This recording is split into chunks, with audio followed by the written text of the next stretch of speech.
আমি আজকে যেভাবে করে ভর্তা বানাচ্ছি, এভাবে করে যদি আপনারা ভর্তা বানান, একদম পাতিলের ভাতটা একটু বাড়িয়ে দিবেন। গ্যারান্টি দিয়ে বলছি, সেদিন ভাত কিন্তু তা না হলে একদম কম পড়ে যাবে। আসসালামু আলাইকুম। আশা করছি আপনাদের কাছে আজকের ভিডিও অনেক ভালো লাগবে। ভিডিও ভালো লাগলে লাইক, শেয়ার, কমেন্টের পাশাপাশি পেজটাকে একটা ফলো করে দিবেন। আর ইউটিউব থেকে যারা দেখছেন, আমার চ্যানেলটাকে অবশ্যই একটা সাবস্ক্রাইব করে দিবেন। তো এখানে কলা হচ্ছে আমি অল্প আছে উল্টিয়ে পাল্টিয়ে একদম সেঁকে নিয়েছি, যেন সিদ্ধ হওয়া পর্যন্ত একটু চামচ দিয়ে দেখলেই হবে। সবগুলো কলা আমার একদম মাশাল্লাহ পারফেক্টলি সিদ্ধ হয়েছে। আর চুলার আঁচটা অবশ্যই কম রাখবেন, তা না হলে কলা উপর থেকে ছালটা পুড়ে যাবে আর হচ্ছে ভিতরে সিদ্ধ হবে না। আর এখানে কাঁচামরিচ নিয়ে নিয়েছি। কাঁচামরিচগুলো অবশ্যই একদম একটু হালকা করে একটু হাত দিয়ে ছিঁড়ে দিবেন, তা না হলে কী হবে, একদম ফুটফুট করে ফাটা শুরু করবে আর চোখে মুখে এসে লাগবে। অবশ্যই অল্প সব প্রত্যেকটা মরিচকেই একটু করে মানে আগাটা একটু ছিঁড়ে দিবেন, তাহলে আর ফাটবে না।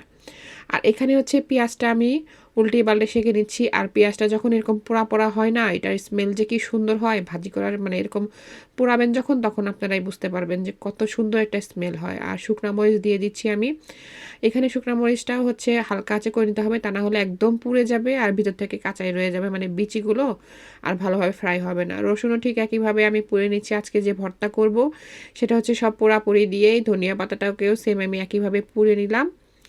আর এটা হচ্ছে কলাটাকে একটু পানির ভিতরে একটু ডুবিয়ে নেবেন, তাহলে হচ্ছে ছিলতে এক সুবিধা হয়, তা না হলে ছিলতে একটু হয়ে যায়, মানে ছেলা যায় ওভাবেও, কিন্তু পানির ভিতরে ডুবিয়ে নিলে ছেলাটা একদম ভালো হয়ে যায়। কলার সাথে আমি একটু একটু করে দেখেন কালচে কালচে যেটা আছে না পোড়া পোড়া, সেটা একটু একটু করে রেখে দিচ্ছি, কারণ হচ্ছে এটা ভর্তার মধ্যে স্বাদটা অনেক ভালো আসে। তো আমি এখানে হচ্ছে অল্প একটু সরিষা, তারপর হচ্ছে সূর্যমুখীর বিচি আর কাঁচামরিচ যেটা আছে সেটা দিয়ে হালকা একটু পানি দিয়ে দিচ্ছি, কারণ প্রতিটা জিনিসই তো শুকনা, হালকা একটু পানি না দিলে এটা হচ্ছে বাড়তে একটু কষ্ট হয়ে যায় আর কি। খুবই কম, মানে আপনার বাড়তে যতটুকু পানি লাগে অতটুকুই দিবেন। আর ওগুলো আগেরগুলো আমি মিহি করে বেটে নিয়েছি। তারপর হচ্ছে শুকনো মরিচটা আমি হালকা করে করে নিলাম, কারণ হচ্ছে এটার বিচি যখন দাঁতের নিচে পড়বে খেতে অনেক স্বাদের লাগে।